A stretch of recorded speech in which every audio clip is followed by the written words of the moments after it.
Hello दोस्तों, स्वागत है आपका हमारे online platform VK edu change the way of learning पर। दोस्तों, कहते हैं कि कोई भी लक्ष्य इंसान से बड़ा नहीं होता और हारा वही जो लड़ा नहीं होता। जी हाँ दोस्तों, एक बार फिर से एक नया मोटिवेशन, एक नए जोश और एक नए उत्साह के साथ हम आपके सामने लेकर आए यशस्वी सीजीएल 2022 का प्रैक्टिस सेट नंबर 16। दोस्तों, ये प्रीवियस ईयर पेपर है सन 2020 का, तो इसलिए ये आपके लिए बहुत ही इंपॉर्टेंट है। तो आप सभी दोस्त लास्ट तक बने रहेंगे। इस पेपर को हम एकदम एनालिसिस करके आप तक पहुंचाएंगे, तो आप सभी दोस्त लास्ट तक बने रहेंगे हमारे आज के सेशन में। तो चलिए दोस्तों, फटाफट से आप सभी लोग आज के सेशन को शेयर करिए, लाइक करिए और अपने सभी दोस्तों तक हमारे आज के सेशन को शेयर कीजिए।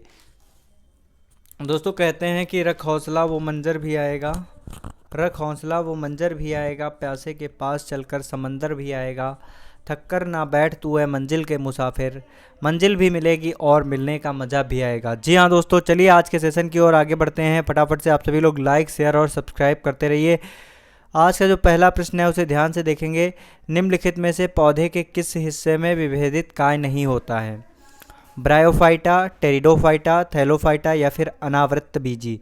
दोस्तों, अगर बात करी जाएगी पौधे के किस भाग में विभेदित काय नहीं होता है, तो दोस्तों इसका एकदम करेक्ट आंसर है थैलोफाइटा।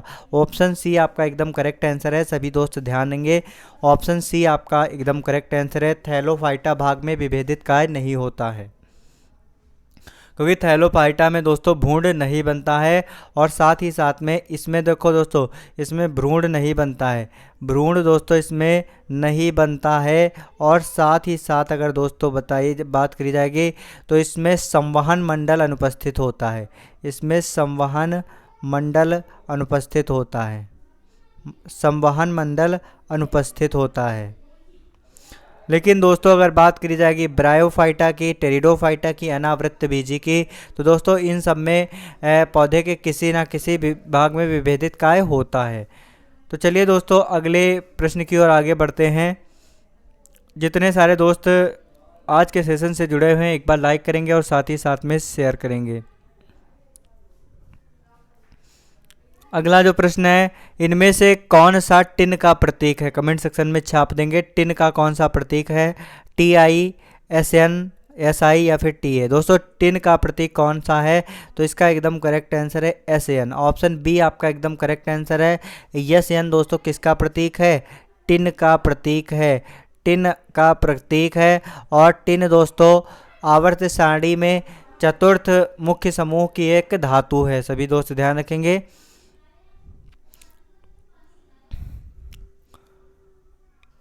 अगला जो प्रश्न है उसकी तरफ आगे बढ़ेंगे। जी हाँ दोस्तों, अगला प्रश्न क्या है? इनमें से कौन सा देश मानव अंतरिक्ष मिशन गगनयान के लिए चुने गए अंतरिक्ष यात्रियों के लिए स्वास्थ्य की निगरानी के लिए भारतीय उड़ान सर्जनों को प्रशिक्षण करता है? कमेंट सेक्शन में छाप देंगे। एक बार फिर से हम लोग प्रश्न को देखेंगे। जी हाँ दोस्तों, आपका प्रश्न ये है, ध्यान से देखेंगे।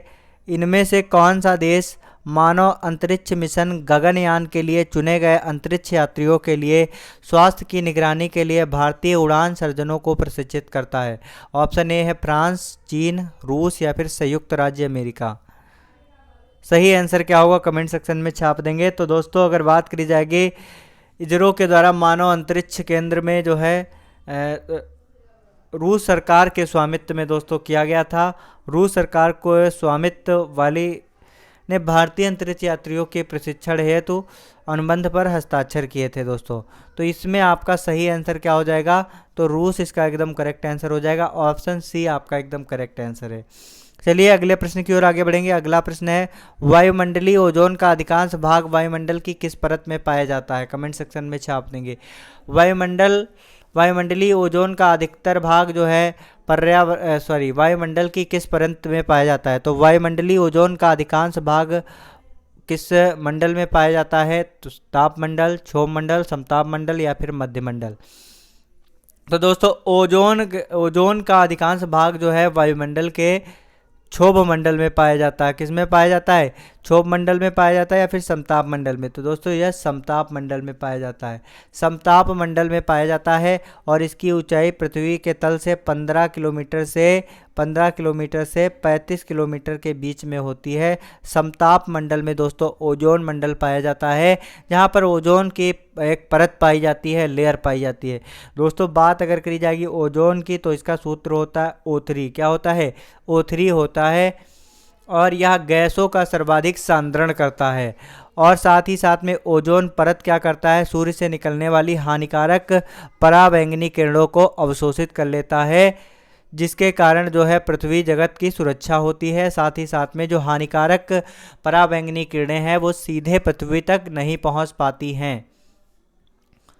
तो दोस्तों ओजोन मंडल का अभी हाल ही में जो शोध हुआ है उसके अंतर्गत जो है इसका ह्रास हो रहा है, इसमें पतन आ रहा है। दोस्तों इसकी परत जो है पतली होती जा रही है, जिसका मुख्य कारण है जो घरों में रेफ्रिजरेटर या फिर एयर कंडीशनर का उपयोग होता है, एसी का उपयोग होता है, तो उसके कारण उससे निकलने वाली गैस है जिसका नाम क्या है दोस्तों?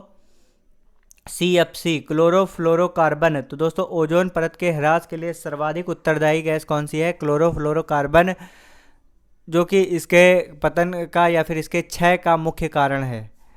अगला जो प्रश्न है उसकी तरफ आगे बढ़ेंगे दोस्तों। अगला प्रश्न है, वर्ष 2004 में हिंद महासागर सुनामी की तीव्रता कितनी थी? कमेंट सेक्शन में छाप देंगे।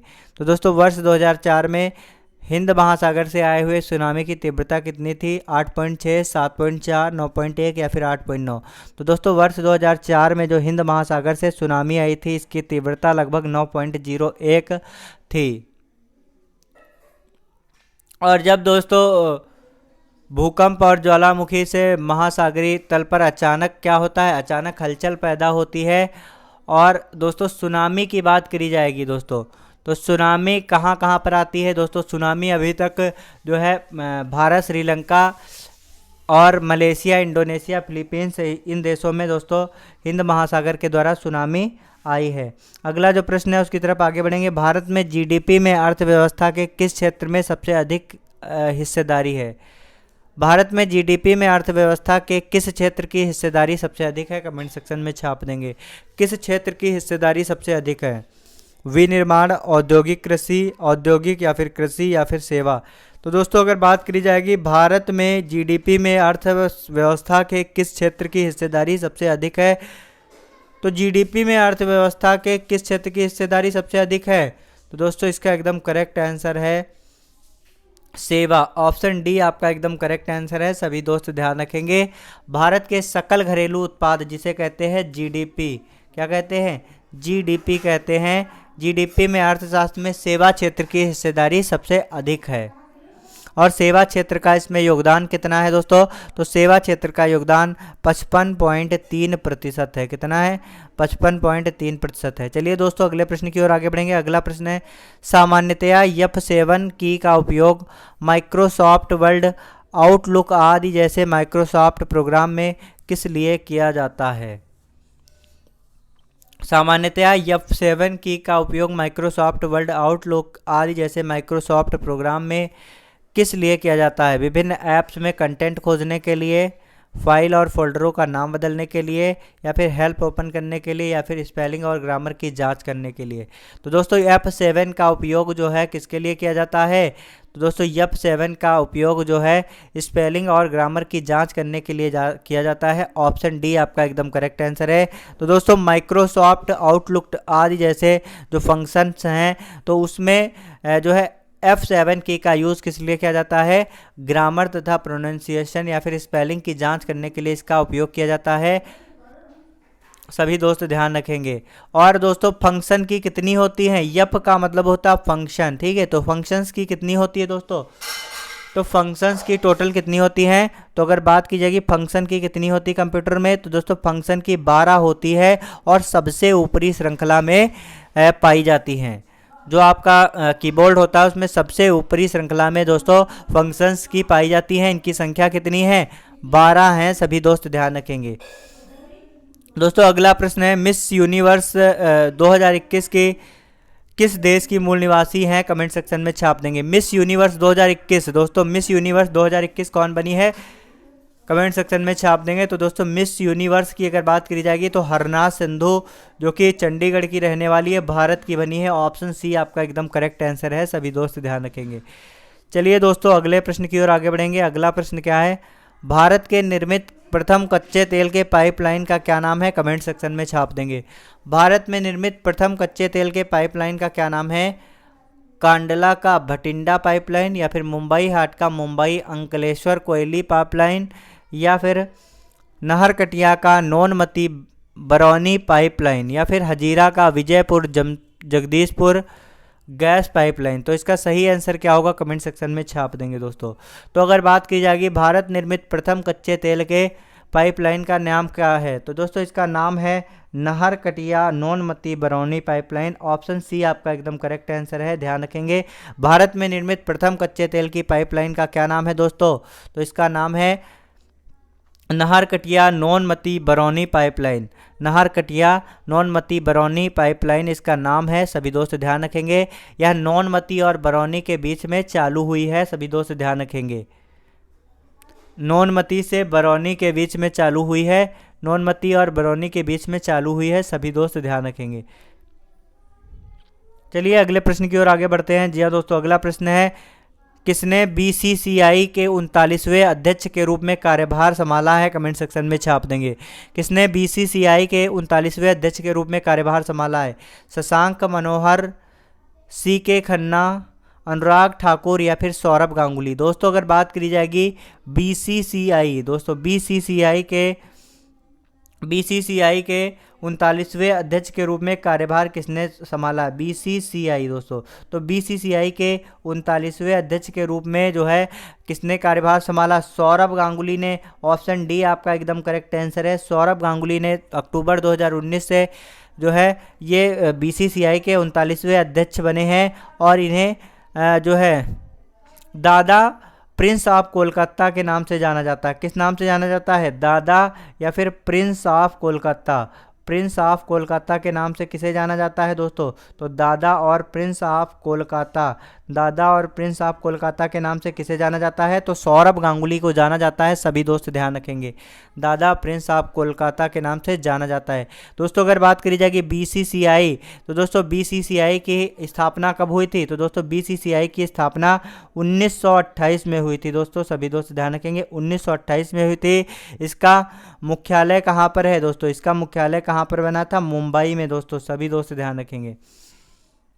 अगला जो प्रश्न है उसकी तरफ आगे बढ़ेंगे। अगला प्रश्न है, अपसौरिका की परिघटना के दौरान पृथ्वी और सूर्य के बीच अनुमानित दूरी कितनी होती है? दोस्तों अपसौरिका की परिघटना के दौरान पृथ्वी और सूर्य के बीच अनुमानित दूरी कितनी होती है? कमेंट सेक्शन में छाप देंगे। 14.2 मिलियन, 15.2 मिलियन, 137 मिलियन, या फिर 142 मिलियन।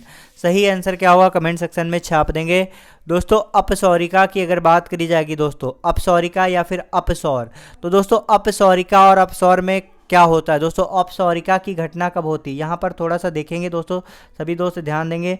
अपसौरिका, तो बात करी जाएगी अपसौरिका, तो अपसौरिका वह स्थिति होती है जिसमें पृथ्वी और सूर्य के बीच में अधिकतम दूरी होती है या फिर सर्वाधिक दूरी होती है। तो ऐसे समझ लेंगे, पृथ्वी और सूर्य के बीच में क्या होती है दोस्तों? पृथ्वी और सूर्य के बीच में सर्वाधिक दूरी होती है। क्या होती है? सर्वाधिक दूरी होती है, उसे क्या कहते हैं? अपसौरिका।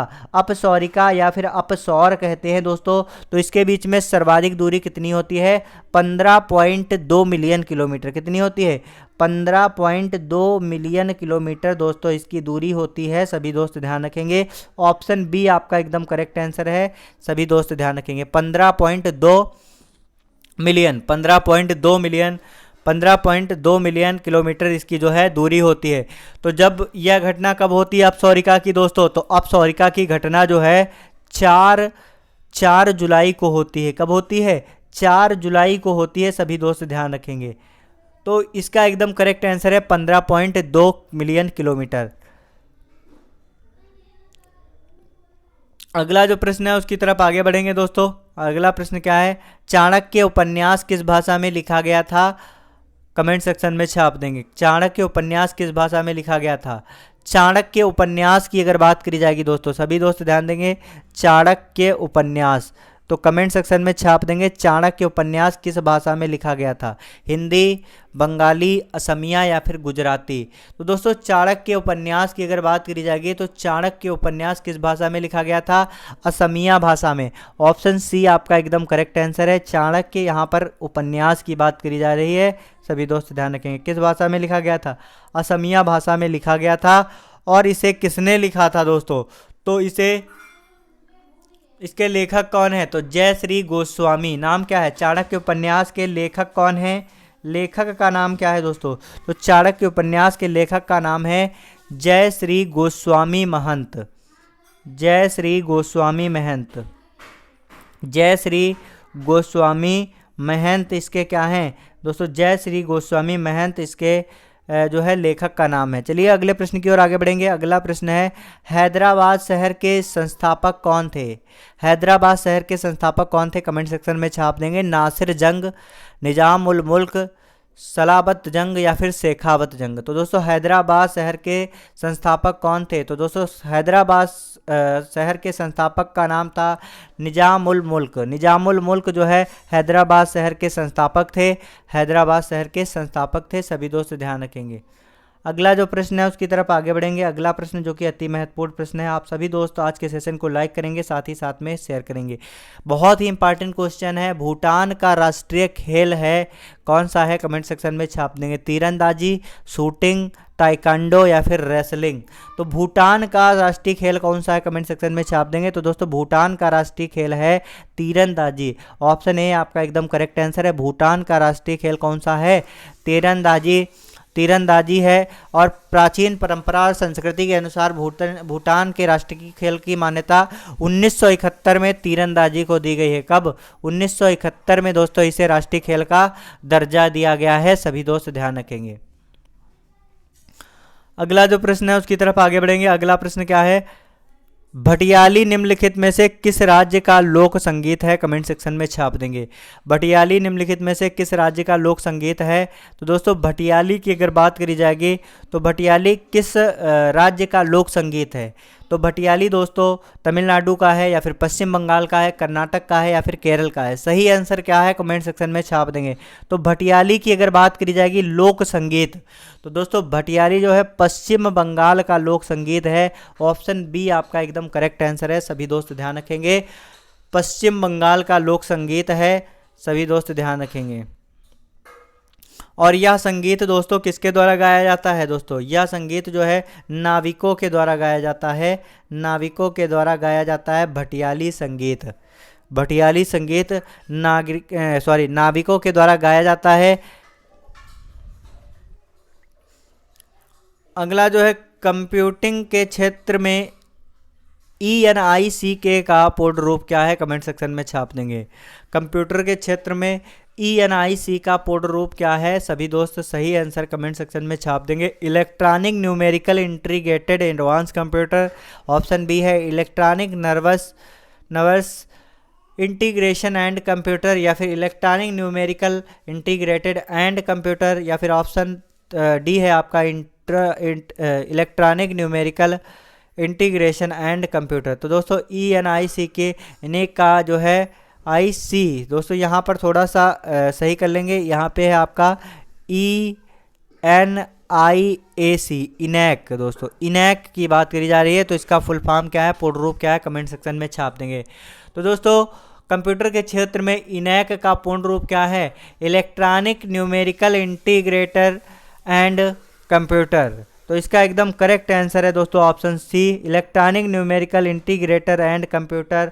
ऑप्शन सी आपका एकदम करेक्ट आंसर है, सभी दोस्त ध्यान रखेंगे। और यह इनैक की अगर बात करी जाएगी दोस्तों, तो इनैक जो है ये विश्व का सबसे पहला कंप्यूटर है, सभी दोस्त ध्यान रखेंगे। विश्व का सबसे पहला इलेक्ट्रॉनिक कंप्यूटर है, तो यह आपके लिए बहुत इंपॉर्टेंट है। विश्व का सबसे पहला वाला जितना सारा मामला होता है सब बहुत ही इंपॉर्टेंट होता है। विश्व का सबसे पहला इलेक्ट्रॉनिक कंप्यूटर है, सभी दोस्त ध्यान रखेंगे। विश्व का सबसे पहला इलेक्ट्रॉनिक कंप्यूटर है, सभी दोस्त ध्यान रखेंगे। जेपी एक्ट एवं जीन मार्शली ने किया था। इसका आविष्कार किसने किया था दोस्तों? इनैक कंप्यूटर का आविष्कार किसने किया था? तो इसको थोड़ा सा हम लोग डिटेल से समझते हैं, क्योंकि यह बहुत ही इंपॉर्टेंट है, तो आप लोगों के लिए जानना भी उतना ही इंपॉर्टेंट है। तो दोस्तों इनैक की अगर बात करी जाएगी, ENIAC, इनैक, जिसका फुल फॉर्म क्या है दोस्तों? तो अभी मैंने आपको बताया था क्या है full form, electronic numerical integrated and computer. दोस्तों इस कंप्यूटर की अगर बात की जाएगी तो यह विश्व का पहला इलेक्ट्रॉनिक है दोस्तों। विश्व का पहला इलेक्ट्रॉनिक कंप्यूटर कौन सा है? तो अगर आपसे पूछा जाए विश्व का पहला इलेक्ट्रॉनिक कंप्यूटर कौन सा है, तो विश्व का पहला इलेक्ट्रॉनिक कंप्यूटर जो है इनैक है।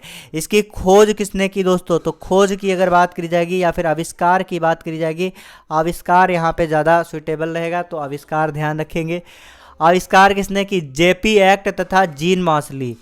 JP एक्ट तथा जीन मार्शली ने इसका आविष्कार किया। जीन मार्शली, JP एक्ट तथा जीन मार्शली ने इसका आविष्कार किया है, सभी दोस्त ध्यान रखेंगे। और इसका आविष्कार किस वर्ष में हुआ था? 1946 में हुआ था, सभी दोस्त ध्यान रखेंगे। अब बात कंप्यूटर हो रही है तो कमेंट सेक्शन में छाप देंगे कंप्यूटर का जनक कौन है। कंप्यूटर का जनक किसे कहा जाता है? कंप्यूटर का जनक किसे माना गया है? कमेंट सेक्शन में छाप देंगे। तो दोस्तों कंप्यूटर का जनक जो है चार्ल्स बेबेज को कहा जाता है। किसे कहा जाता है? चार्ल्स बेबेज को कहा जाता है, सभी दोस्त ध्यान रखेंगे। चार्ल्स बेबेज को कंप्यूटर का जनक कहा जाता है। चलिए अगले प्रश्न की ओर आगे बढ़ेंगे। फटाफट से आप सभी लोग लाइक करेंगे और साथ ही साथ में शेयर करेंगे। अगला प्रश्न है, सरकारिया आयोग ने अपनी रिपोर्ट कब प्रस्तुत की थी? कमेंट सेक्शन में छाप देंगे। सरकारिया आयोग ने अपनी रिपोर्ट कब प्रस्तुत की थी? फटाफट से कमेंट सेक्शन में छाप देंगे। दोस्तों सरकारिया आयोग ने अपनी रिपोर्ट कब प्रस्तुत की? 1985 में, 1986 में, 1988 में या फिर 1984 में? तो दोस्तों सरकारिया आयोग ने अपनी रिपोर्ट कब प्रस्तुत की? तो इसका एकदम करेक्ट आंसर है वर्ष 1988 में। ऑप्शन सी आपका एकदम करेक्ट आंसर है। सरकारिया आयोग ने वर्ष 1988 में जो है अपनी रिपोर्ट प्रस्तुत की। अगला जो प्रश्न है उसकी तरफ आगे बढ़ेंगे। फटाफट से आप सभी लोग लाइक करेंगे और साथ ही साथ में शेयर करेंगे। 25 डिग्री सेल्सियस तथा 77 डिग्री फ़ारेनहाइट पर आसुत जल में ध्वनि की अनुमानित गति कितनी होती है? तो अगर दोस्तों बात करी जाएगी 25 डिग्री सेल्सियस या फिर 77 डिग्री फ़ारेनहाइट पर आसुत जल में ध्वनि की अनुमानित गति कितनी होती है? 1284 मीटर प्रति सेकंड या फिर 3998 मीटर प्रति सेकंड या फिर 1598 मीटर प्रति सेकंड या फिर ऑप्शन डी है आपका 1498 मीटर प्रति सेकंड। तो सही आंसर क्या है? फटाफट से कमेंट सेक्शन में छाप देंगे। तो दोस्तों इसका एकदम करेक्ट आंसर है 25 डिग्री सेल्सियस या फिर 77 डिग्री फ़ारेनहाइट पर आसुत जल में ध्वनि की अनुमानित गति कितनी होती है? 1498 मीटर प्रति सेकंड होती है, सभी दोस्त ध्यान रखेंगे। 1498 मीटर प्रति सेकंड होती है। और यह ध्वनि कैसी होती है? ध्वनि से अनुदैर्ध्य तरंगे निकलती हैं। कैसे? अनुदैर्ध्य तरंगे निकलती हैं, सभी दोस्त ध्यान रखेंगे। अनुदैर्ध्य तरंगे निकलती हैं। अगला प्रश्न क्या है उसकी तरफ आगे बढ़ेंगे। अगला प्रश्न है, भारतीय संविधान के किस अनुच्छेद में राज्य में विधानसभा के गठन का प्रावधान है? कमेंट सेक्शन में छाप देंगे। भारतीय संविधान के किस अनुच्छेद में राज्य में विधानसभा के गठन का प्रावधान है? अनुच्छेद 165, अनुच्छेद 168, अनुच्छेद 163 या फिर अनुच्छेद 167? सही आंसर क्या होगा? कमेंट सेक्शन में छाप देंगे। तो दोस्तों इसका सही आंसर क्या होगा? कमेंट सेक्शन में छाप देंगे। तो दोस्तों किसी भी राज्य में विधानसभा का गठन का प्रावधान किस अनुच्छेद के तहत जो है इसका प्रावधान है? तो इसका एकदम करेक्ट आंसर है अनुच्छेद 168। दोस्तों ध्यान रखेंगे, किसी भी राज्य में विधानसभा के गठन का प्रावधान अनुच्छेद 168 जो है प्रदर्शित करता है। और इसके अनुसार क्या है? प्रत्येक राज्य में दोस्तों एक विधानमंडल होगा। इसके अंतर्गत क्या है? प्रत्येक राज्य में क्या होगा? एक दोस्तों विधानमंडल होगा। और विधानमंडल में क्या होगा? विधानमंडल में दोस्तों क्या होगा? विधानमंडल में दोस्तों राज्यपाल जो है 2 सदन होंगे। इसमें कितने सदन होंगे? 2 सदन होंगे। 2 सदन कौन कौन से होंगे? एक तो विधानसभा होगी और दूसरा आपका एक तो विधानसभा और दूसरा आपका विधान परिषद। एक विधानसभा और दूसरा विधान परिषद होगा, ठीक है। और जहाँ की बात अगर करी जाएगी विधानमंडल की दोस्तों, तो विधानमंडल का प्रथम और लोकप्रिय सदन किसे कहा गया है दोस्तों? तो विधानसभा जो है विधानमंडल का प्रथम व लोकप्रिय सदन है। ये विधानसभा जो है क्या है? तो दोस्तों विधानसभा विधानमंडल का क्या है? प्रथम सदन इसे कहा जाता है। साथ ही साथ में इसे लोकप्रिय सदन कहा जाता है। क्या कहा जाता है? लोकप्रिय सदन कहा जाता है। और यहाँ पर जनता दोस्तों क्या करती है? जनता दोस्तों प्रत्यक्ष रूप में अपना मतदान करती है, या फिर जनता प्रत्यक्ष रूप से इसमें अपने प्रतिनिधि को चुनती है। अगले प्रश्न की ओर आगे बढ़ेंगे। फटाफट से आप सभी लोग लाइक करेंगे और साथ ही साथ में शेयर करेंगे। किस देश के वास्तुकार ने नई दिल्ली के लोटस टेम्पल को डिज़ाइन किया है? कमेंट सेक्शन में छाप देंगे। किस देश के वास्तुकार ने नई दिल्ली के लोटस टेम्पल का डिज़ाइन किया था? जर्मनी के, संयुक्त अरब अमीरात के, या फिर ईरान, या फिर जापान? सही आंसर क्या होगा? कमेंट सेक्शन में छाप देंगे। तो दोस्तों इसका एकदम करेक्ट आंसर है जापान के वास्तुकार ने जो है दिल्ली के लोटस टेम्पल का डिज़ाइन किया था। वास्तुकार का नाम क्या है दोस्तों? यहाँ पर ईरान आपका एकदम करेक्ट आंसर है दोस्तों। क्या है? ईरान।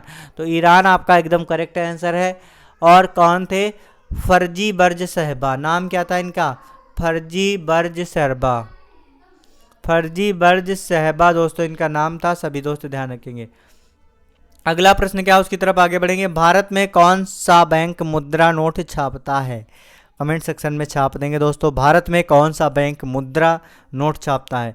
नाबार्ड, आईसीआईसीआई बैंक, या फिर भारतीय स्टेट बैंक, या फिर भारतीय रिजर्व बैंक? सही आंसर क्या होगा? कमेंट सेक्शन में छाप देंगे। भारत का कौन सा बैंक मुद्रा नोट को छापता है? तो दोस्तों इसका एकदम करेक्ट आंसर है आरबीआई, भारतीय रिजर्व बैंक। दोस्तों आरबीआई की अगर बात करी जाएगी तो आरबीआई की स्थापना किस अधिनियम के तहत हुई दोस्तों?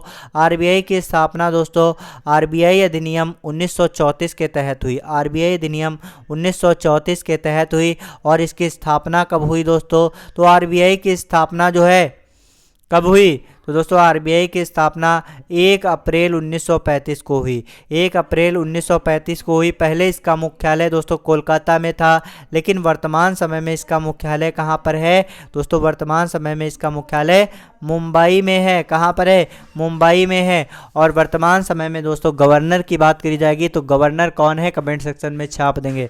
तो दोस्तों वर्तमान समय में आरबीआई के गवर्नर का नाम है शक्तिकांत दास। शक्तिकांत दास, जी हाँ। अगला प्रश्न क्या, उसकी तरफ आगे बढ़ेंगे। अगला प्रश्न है, गुप्त काल के प्रसिद्ध दशावतार मंदिर जिसे उत्तर भारत के प्राचीनतम पंचायत मंदिरों में से एक माना जाता है, ये कहाँ पर स्थित है? कमेंट सेक्शन में छाप देंगे। तो गुप्त काल का प्रसिद्ध दशावतार मंदिर जिसे उत्तर भारत के प्राचीनतम पंचायत के मंदिरों में से एक माना जाता है, या कहाँ पर स्थित है? नचना कुठार में, भीतर गांव में, या फिर देवगढ़ में, या फिर तिगवा में? तो दोस्तों इसका एकदम करेक्ट आंसर क्या है? कमेंट सेक्शन में छाप देंगे। तो यह दोस्तों उत्तर प्रदेश के ललितपुर के देवगढ़ में है। कहाँ पर है? देवगढ़ में है। सभी दोस्त ध्यान रखेंगे। मंदिर का नाम है दशावतार मंदिर। इसका निर्माण जो है गुप्त काल के प्रसिद्ध दशावतार मंदिर है। और इसका जो है निर्माण कहाँ पर हुआ है? कहाँ पर हुआ था? तो दोस्तों उत्तर प्रदेश के यूपी के ललितपुर के देवगढ़ में। यूपी के ललितपुर जिले के देवगढ़ में इसका जो है देवगढ़ में दोस्तों क्या हुआ है? तो देवगढ़ में दोस्तों इसका निर्माण हुआ है। और यह दोस्तों पंचायत मंदिरों में से एक माना जाता है। और इस मंदिर में किस शैली का प्रयोग हुआ है दोस्तों? तो नागर शैली का प्रयोग हुआ है।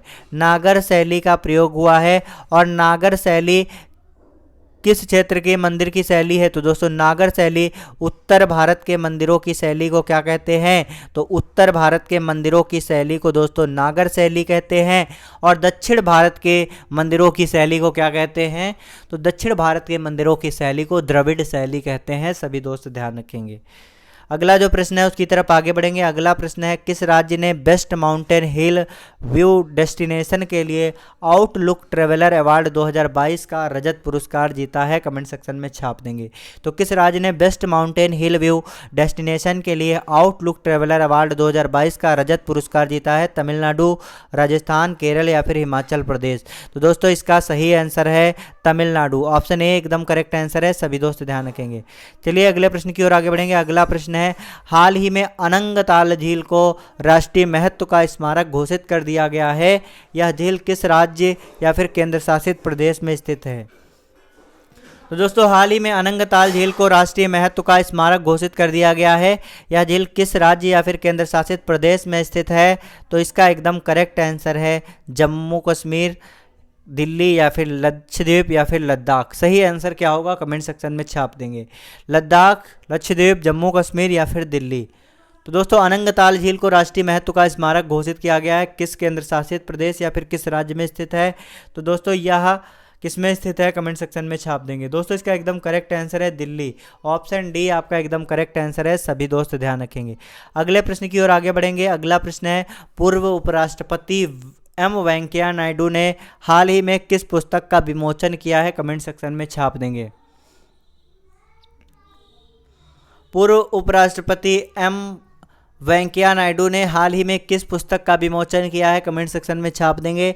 डीप इनसाइट्स, ए न्यू इंडिया, नेवर कवर या फिर विजिल इंडिया। सही आंसर क्या होगा कमेंट सेक्शन में छाप देंगे। तो दोस्तों पूर्व उपराष्ट्रपति एम वेंकैया नायडू ने हाल ही में किस पुस्तक का विमोचन किया है? तो इसका एकदम करेक्ट आंसर है a new India. Option B आपका एकदम करेक्ट आंसर है, सभी दोस्त ध्यान रखेंगे। चलिए दोस्तों आज का सेशन हमारा बस यही तक था। आप सभी लोग लास्ट तक बने रहे उसके लिए बहुत बहुत धन्यवाद। दोस्तों लास्ट में मैं आपको बताना चाहता हूं कि प्रतिदिन शाम को 8 बजे जो है आपके प्रैक्टिस सेट से रिलेटेड लाइव क्लास होती है। तो आप सभी दोस्त प्रतिदिन 8 बजे शाम को जुड़ना बिल्कुल भी ना भूलें। अपने सभी दोस्तों को इन्वाइट करें जिनका एसएससी या फिर किसी भी जो है एसएससी से रिलेटेड कोई भी एग्ज़ाम की तैयारी कर रहा है, जीडी, सीएचएसएल, सीजीएल, तो सभी के लिए हमारा ये जो प्रैक्टिस सेट है बहुत ही इंपॉर्टेंट होने वाला है। क्योंकि यह जो प्रैक्टिस सेट है एकदम जो है प्रीवियस ईयर क्वेश्चन ही हम आपका उठाकर सीधे लेकर आते हैं और साथ ही साथ में इसका विश्लेषण भी बहुत अच्छी तरीके से करवाते हैं। तो जिससे आपकी बहुत बेस्ट तैयारी हो सकती है, एसएससी के द्वारा पूछे गए प्रश्नों की तैयारी हो सकती है। क्योंकि एसएससी आयोग के द्वारा प्रति वर्ष जो है अपने गत वर्षों के प्रश्नों को पुनः रिपीट किया जाता है, पुनः पूछा जाता है। तो सभी प्रश्न आपके लिए कहीं ना कहीं बहुत ही महत्वपूर्ण होने वाले हैं और महत्वपूर्ण है दोस्तों। तो आप सभी दोस्त प्रतिदिन शाम को 8 बजे अवश्य जुड़ेंगे। लास्ट में दोस्तों बस वही कहना चाहते हैं जो कि हर रोज़ कहते हैं कि अपनी मंजिल को भुलाकर जिया भी तो क्या जिया, अगर है दम तो उसे पार कर दिखा, लिख दे खून से अपनी कामयाबी की कहानी को और बोल दे उस किस्मत से, अगर है दम तो मिटा कर दिखा। थैंक यू सो मच दोस्तों।